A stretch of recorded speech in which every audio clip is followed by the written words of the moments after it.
11월에 정말로 끔찍한 사건이 있었어요. 인천 연수구에서 한 옥상에서 이 가해자들이 이 동급생 학생을 무차별적으로 구타합니다. 예.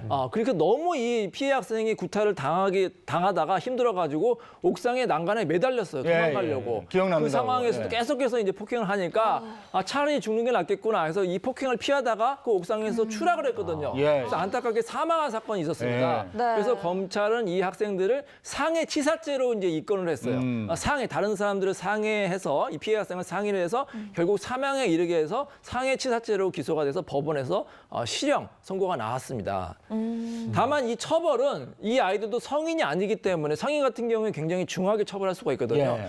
이 학생들도 역시 소년이라서 감경이 됐어요. 그래서 한 학생은 장기 6년, 단기 1년 6개월의 처분이 내려졌고요. 또 한 학생은 이제 아예 혐의를 부인해가지고 그것보다 형이 높았는데 장기 6년, 단기 3년 6월에 그런 부정기형이 선고가 됐습니다. 예. 자, 가해자들이 그 보호 처분이라고 해서 교도소가 아니라 이제 소년원에 가지 않습니까? 네. 그런데 아까 얘기한 것처럼 가해자는 짧게는 1년 6개월 동안만 소년원에서 생활하면은 그 일찍 나올 수 있다는 건데, 이게 참 사람의 인생을 이렇게 삶을 포기하게 만들어 놓고 형벌의 기간이 너무 짧은 게 아니냐. 네. 피해자 입장에서는 그 상처가 이제 평생에 간단 말이에요. 그런데 너무 짧게 처벌하는 게 아니냐라는 생각이 듭니다. 글쎄, 이것도 그러면 성인으로 이걸 바꿔서 한번 법에 적용을 해보죠. 성인이면 상해치사 같은 경우에는 3년 이상의 유기징역이라서 뭐 정말 중할 경우에 이론적으로는 뭐 30년 이하까지도 가능하거든요. 네. 근데 이 학생 같은 경우는 장기와 단기가 있는데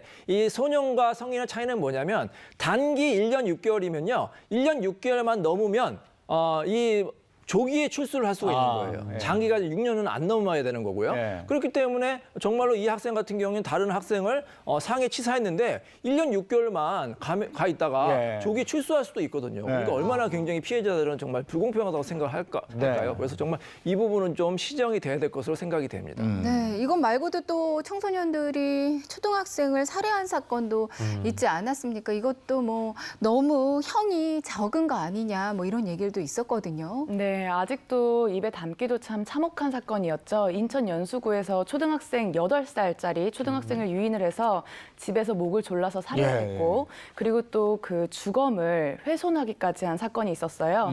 이때 주범은 18세였는데 20년의 징역형을 선고받았고 그리고 공범은 그 사체 일부를 전달받아서 또 손괴한 그 혐의를 받고 있었는데 이 공범에 대해서는 징역 13년이 선고되었습니다. 예.